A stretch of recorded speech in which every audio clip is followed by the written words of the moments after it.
What's up, everybody, and welcome back to Fireside Giants. I'm your host, Anthony Rivardo, joined by my co-host, Alex Wilson.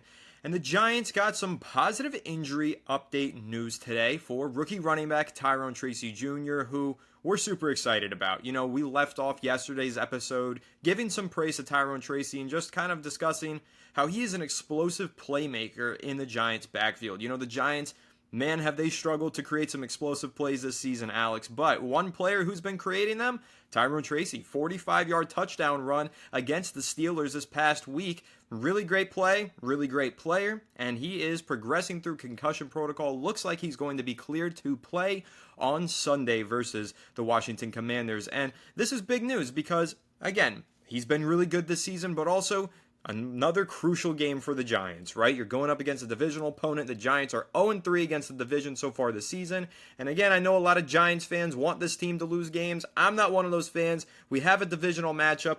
Gotta win it. Brian Daboll needs to save his job, so he needs all of his best players out there. And honestly, I'm just excited to watch the youngsters play. I don't really gain a whole lot from watching the veterans go out there and compete and continue to lose. But if the young players flash some potential and make some highlight plays, that gives me hope for the future. So I want to see Tyrone Tracy Jr. out there on Sunday. I want to see him make some plays, and I want to feel that hope for the future continue to build behind him as he continues to play at a very high level. Because honestly, out of all of the draft picks for the Giants this year, some of them you knew. Like, we knew Neighbors was going to be great. We knew that Tyler Nubin was going to be a good safety in the second round. Did we know for sure that Tyrone Tracy Jr. was going to be a great player as a fifth-round pick? No, that was a hidden gem uncovered. That was probably the Giants' biggest steal of the draft. And man, I'm just so excited to sit here and discuss him, talk about him, and be excited about him, Alex. So, how are you doing today, my friend? And how are you feeling about Tyrone Tracy Jr. as he progresses through concussion protocol? I'm feeling good, man. Look, Tyrone Tracy, fifth-round pick. The main concern that we had about him was that he was inexperienced, right? He just didn't have that much action under his belt as a running back. He was more of a receiver, transitioned over to running back. Obviously, we haven't really even tapped into his receiving skills in a big part just yet. I wonder if they start to run. I could see them doing some stuff with Singletary and Tracy on the field at the same time, getting creative with these screens. Maybe that's something they tried to expand upon, especially since their left tackle situation. Chris Hubbard is going to be playing again on Sunday, and he gave up 12 pressures last week. They need to get the ball out of Daniel Jones' hands very quickly. So getting creative in the screen game seems like a really good way to keep the football safe, get the ball out fast, but also scheme open some guys that can make men miss in the open field. So when you're talking about Tracy, what we liked about him the most at Purdue is the 4.44 yards after contact. Superb contact balance. And we've seen that all throughout the first few weeks of this rookie season he's having. And he's already claimed that RB1 job. I mean, it's evident. He played pretty much every single rep last week. He had all the snaps. I mean, Singletary had a couple options, had a couple carries, a couple receptions last week, but Tracy had 75% of the workload. And I kind of said it a couple weeks ago. I could see Tracy getting that majority hold of the RB1 position at some point, and he has. He's taken it, and he's not letting it go. The 45-yard scamper he had last week was excellent. He has that extra gear, and that's kind of sometimes the fear I have with running backs that are mid to late round guys. Like, sometimes they don't have that extra gear. They have maybe they're powerful, maybe they're really good at the goal line, maybe they're more elusive. But Tracy's got that extra gear that can get into the end zone, and that's something that not everyone has. I think that really bodes well for the Giants' running game moving forward. Obviously, that Singletary, that kind of 1-2 punch, you take some pressure off of Tracy, who did pick up a little injury, I think, to his shoulder last week, or he had a concussion. So that was definitely concerning, but it seems like he's progressing nicely, should be back and ready to go. He's on my fantasy team, as a flex option this week, so I desperately need him to play for my case. But the one thing that Chris Hubbard did really, really well last week was block in the run game. He was an excellent run blocker last week, and that is going to set up the Giants' offense for, once again, being run heavy in this upcoming game. They're going to try to keep the ball away from Jaden Daniels. They're going to try to extend drives. They're going to try to take the ball away from Jones because of that offensive line and because of the risks that, if they're not blocking, he's going to fumble. He's going to make mistakes. He has to rush his processing, and that all bodes very poorly for Daniel Jones, which means we're going to run the ball a lot. Lots of screens. I think Tracy, if he's healthy, plays, going to have a big week. Singletary, could see him having a nice sample of action too. And if Tracy's injured, can't play, I think Singletary has a big week. This is going to be a big run game for the Giants for sure. That's kind of what I'm expecting because they ran all over the Pittsburgh Steelers. And the Pittsburgh Steelers have a really, really good run defense. Really good run defense. Tracy put up 145 rushing yards on them.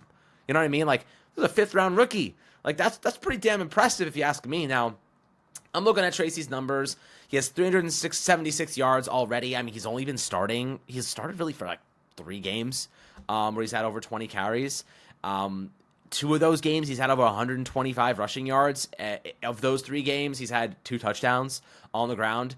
He's averaging 5.2 yards per attempt, which is quite significantly better than Devin Singletary. 1.2 yards better per carry than Devin Singletary, which is substantial.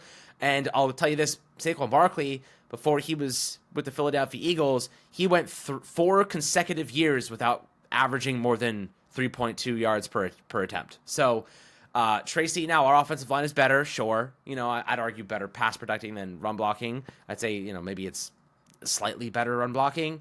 But 5.2 yards per attempt is better than Saquon has had with the Giants over the last couple years, and not to mention the yards after contact too. He had more yards after contact than Saquon Barkley did for those 4 seasons with the Giants, obviously minus the 2019 campaign. He has 3.01 yards after contact this year, which I think will actually start to improve.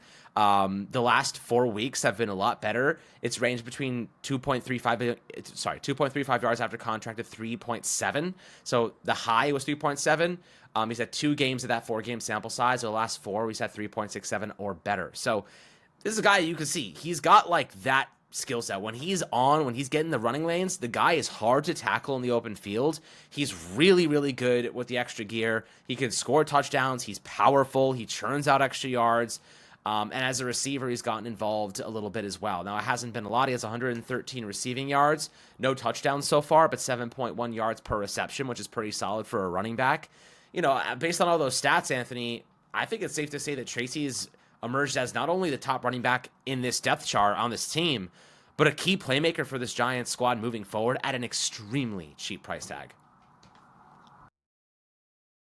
Yeah, and I think that's the key, at an extremely cheap price tag. That was the perfect way for you to transition that, Alex, because when we talk about positional value and we talk about investing draft capital, this is what we've been begging for the Giants to do. Like, every single year we see teams take mid to late round flyers on running backs, and they hit. A lot of them do. Now, of course, some of them miss, but a lot of them do hit. And the more that you just throw at that dartboard, the more you just try to find one of those mid to late round rookie running backs, the more likely you are to uncover one of these hidden gems. There's so many of them all across the NFL, and the Giants finally took this strategy, applied it, and it worked out for them. We've seen it all across the league. If you look at the last, Alex, like 10 Super Bowl winners, all of them have been on rookie contracts at the running back position or something crazy like that. Kind of, paraphrasing the statistic there, but it's something like that. A lot of rookie running backs open up opportunities for the team to spend money elsewhere and provide more insurances to their roster and just reinforce different positions of need. So the fact that the Giants were able to uncover Tyrone Tracy is really exciting, and it just opens up a lot in their roster construction. I think that's really important for this team as they continue to build for the future, which again is what we're paying attention to now. At 2-6, about to face the Washington Commanders, another likely loss. We go to 2-7. Well, looking ahead to 2025, the Giants have their RB1. They have him on this rookie contract, cheap contract, and he's a damn good player. And, it's not to even discount Devin Singletary in any way, because I think you have to clarify, it's not that Devin Singletary was playing poorly and that he needed to be removed from the lineup, Alex. Singletary was playing some good football. Remember those first 2-3 weeks of the season, how many missed tackles he had? I think he was leading the league in missed tackles through the first 3 weeks of the season. I mean, last time we faced the Commanders, Singletary was excellent. He had over 90 yards. He had a rushing touchdown. That was his best game of the season so far. But now we're going up against this Commanders team, and Tracy's going to be the one getting the start. I'm hoping that he can have a similar performance to the one that Singletary had. But again, I think it's important to note, Tracy's not in the lineup because Singletary was playing poorly. Singletary got hurt, missed a couple games, Tracy took over, and he never looked back. There's a key difference. It's not like he's starting because Singletary just can't be on the field. Singletary's a good player, but Tracy is just already better. He's the hot hand right now. He's the better running back as a rookie, and that is something that you have to be so excited about and so happy about if you're a Giants fan, because for the last 10 years, we've been begging for this team to hit on their mid to late round draft picks. We've been saying, please, find somebody in the 5th round. Find someone. And you know what, Alex? Not even Tyrone Tracy, but Joe Shane has found a couple 5th round picks. I want to talk about Micah McFadden for just a second. I know it's a little bit off topic, but the fact that the Giants have had Micah McFadden in the 5th and then Tyrone Tracy in the 5th 2 years later, that's something to be impressed by with Joe Shane. That's something to be really excited about for the future of this team. And I know we've had a lot of conversations in the past few weeks. Will they stay? Won't they stay? Who gets fired? Who doesn't? I know we've talked about that way too much. But when you're looking at the resumes of Brian Daboll and Joe Shane, one of the things you have to look at most closely, these draft classes. And this 2024 draft class, we said it, Alex, this is the one where Joe Shane probably saved his job. And that has a lot to do with the fact that he found another gem in the 5th round. And it's also because it's not his first gem that he uncovered in the 5th round. So really important to see him not only hitting on McFadden, but hitting on Tracy and hitting on a lot of other young players in these draft classes. But I really love what Tyrone Tracy brings to this offense. He's dynamic. I'm excited for him to become more involved as a pass catcher as well. I think once they unlock his ability as a receiver, he's really going to become a special talent for the Giants if you don't already consider him to be one at this juncture. So really excited to see him continue to be the RB1 for the rest of the season. Alex, what are your expectations? What else do you see and envision for the future of Tyrone Tracy as he continues to establish himself as the Giants' RB1? Well, you know what? I want to make something very, very clear. I think the Giants need to have a secondary. I think Devin Singletary, this contract we gave him, maybe like now we're like, oh, you know what? We had Tracy. That kind of sucks. Like, we have to pay him a little bit of money. But I will say this, not a bad thing to have an experienced running back like Tracy back there to help him, especially if something happens. Like Singletary. If Tracy were to get injured, you have a really reliable back you can lean on. The second thing is, I hate giving RBs 25 carries a game. Right? Like Tracy, I don't want to give him 25 carries a game because it means two things.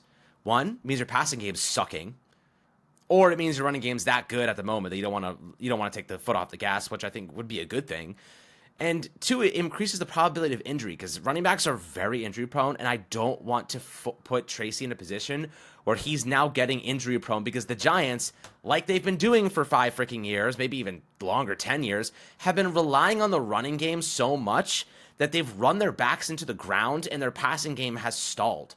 And that's kind of what we're seeing right now. The passing game is stalling. You know, we're not seeing the downfield success. We're not seeing, you know, the progressions. We're not seeing a lot of these guys really producing at a high level. They're doubling neighbors, as we projected a couple weeks ago. They were going to start doing that and take the other way. Force Darius Slayton to beat you. You know what I mean? Or Tyrone Tracy, who's been beating them. And that's kind of where I get scared. It's like, I don't want to be a team that relies on the running game entirely because it does not work unless you have Derrick Henry and Lamar Jackson. It doesn't work, right? So I do think that we need to have a balance. I think we have to make sure we have a fair, you know, carry share between Tracy and Singletary to make sure that Tracy is healthy. He's only a rookie. I don't want to run him into the ground before we even get competitive because right now we are not competitive. We are just surviving. The passing game, I think, you know, in a perfect world, Tracy's getting like 15 carries. And because the passing game is so effective, it opens up the play action. You can get involved as a receiver. It allows you to be a lot more flexible, creative, and balanced. And you don't have to kill your running back in the process, right? Like, you know, it's unsustainable. I want to make sure that he's not going into next year like nursing multiple injuries, coming off a, you know, broken ankle or whatever because they ran him to the ground because they can't move the ball any other way. That's a sign of other problems. So I do think that Singletary should be heavily in the mix here. Tracy should get the majority of reps, but I do think it should be a 60-40 split now, like, you know, coming to the realization that, like, Tracy is the top dog. I don't want to ruin his health before we really get competitive here over the next couple of years because that price tag, as we mentioned earlier, so important to the development of this roster and team. You don't want to compromise that by hurting your young player and overworking him before you even get to a point where you can really contend for let's say a playoff appearance before a championship. Yeah, baby steps here. Let's talk playoffs, then we'll talk championships. Let's talk just winning some football games first and foremost. The New York Giants struggled to do that, but hey, Tyrone Tracy Jr. playing at a high level, that will help them do that. I know that there's obviously a lot of debates all throughout every NFL season. How much of an impact does a running back truly make? Well, when you've got a guy who's ripping 45-yard runs to propel a comeback and get you back in it in the fourth quarter versus a really good Pittsburgh Steelers defense, I think you could see the value in having a damn good rookie running back on a play like that from Tyrone Tracy Jr. So, exciting stuff. Love what we've got in that rookie, number 29. I'm sad that my favorite number 29 left in the offseason, but hey, I think he was replaced with a worthy replacement in Tyrone Tracy Jr. And again, just really excited about him. Glad we were able to sit down and talk about him as he prepares to make his return to the field without missing a game in this upcoming matchup versus the Commanders. It's going to be a crucial one, and stay tuned to the channel, guys, because of course, tomorrow, game preview, talking Giants versus Commanders, should be a good one. Probably not. Actually, we're probably going to get blown out, but we'll see. Anyway, make sure to leave a like if you enjoyed this episode. Subscribe to the channel if you're new. Ring the bell so you don't miss an episode, and comment your thoughts down below in the comment section. If you listen on Apple or Spotify, make sure to leave us a 5-star review. Go and follow us on all of our social media channels at Fireside Giants. Without further ado, we'll catch you all in the next one. Have a good one, and let's go Giants.